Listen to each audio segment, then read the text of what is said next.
de política de la opinión en Estados Unidos. Gracias por estar con nosotros. Muy buena noche, bienvenido. ¿Es creíble? ¿Puede que el exsecretario tenga pruebas sólidas para incriminar al presidente de México? Gracias por la invitación. Pues mira, si hubiera sido creíble, si las tuviera realmente, dice en su primer párrafo que en varias ocasiones le ofrecieron hacer un acuerdo. Con esas pruebas hubiera podido salvarse sin ningún problema, pero no lo hizo. Nunca hizo un acuerdo y finalmente espera sentencia el 9 de octubre.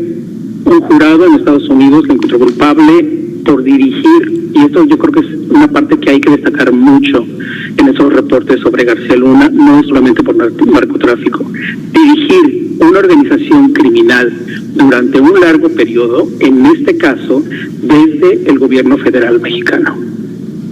¿Cuáles pueden ser las implicaciones en todo caso para él, evidentemente para otros integrantes del gobierno mexicano y el alcance en todo caso a partir de la captura del Mayo Zambada, incluso para funcionarios de este gobierno? Pues mira, el periodo para que él pudiera presentar por ejemplo, si hubiera querido presentar estos argumentos como parte de su proceso, debió entrar, al sistema judicial y presentarlo directamente ante el juez. Sin embargo, no es así, solo dio a conocer la carta de manera pública y él sabe que ya perdió todas las posibilidades en la Corte de Distrito, aquí en Nueva York, y no tiene otra opción. Tiene que esperar la sentencia y después, puede presentar incluir esta carta si así lo decide o lo determina su equipo de abogados, que no necesariamente es el mismo ante la Corte de Apelaciones del Segundo Circuito de Nueva York. Él evidentemente no puede, para defenderse de su caso, no necesariamente tendría que implicar a otras personas, sino más bien el argumento que tendría que utilizar en el Circuito de Apelaciones en Nueva York tiene que ver con el proceso como tal, es decir, que él esté señalando, como aquí indica en la carta, que los fiscales no siguieron el proceso debido para justamente llevarlo a juicio y realizar el juicio como tal. Incluso está señalando, y eso me parece también bastante preocupante y es una cosa que lo veo muy complicada, al juez Brian Cogan por no hacer caso a revisar a través de una audiencia más información que él estaba pidiendo. Pero el juez Brian Cogan emitió una opinión, incluso señala que García Luna, los fiscales demostraron que García Luna había ofrecido hasta $2 millones para generar un complot para que ciertos testigos hablaran a su favor. Entonces hay muchos elementos que están realmente en su contra y el intentar integrar a otros personajes en su defensa, pues realmente no tiene un impacto realmente positivo en su caso, porque no se integran dentro del argumento judicial.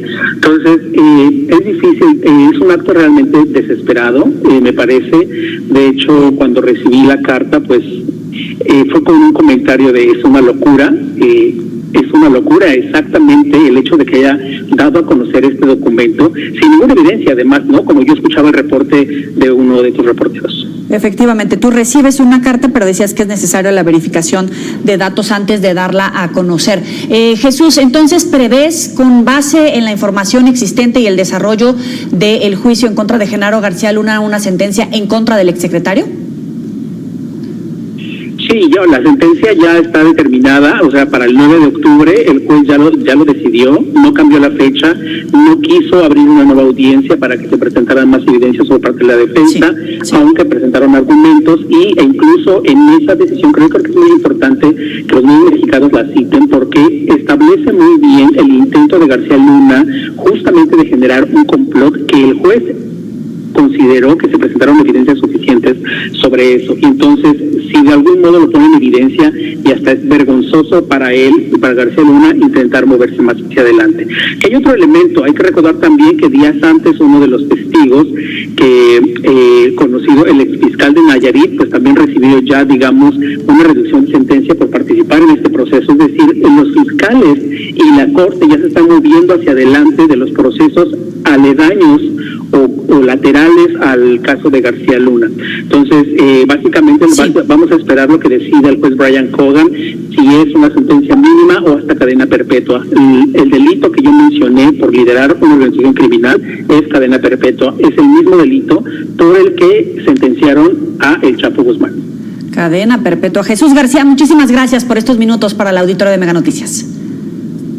Un gusto, hasta luego. Hasta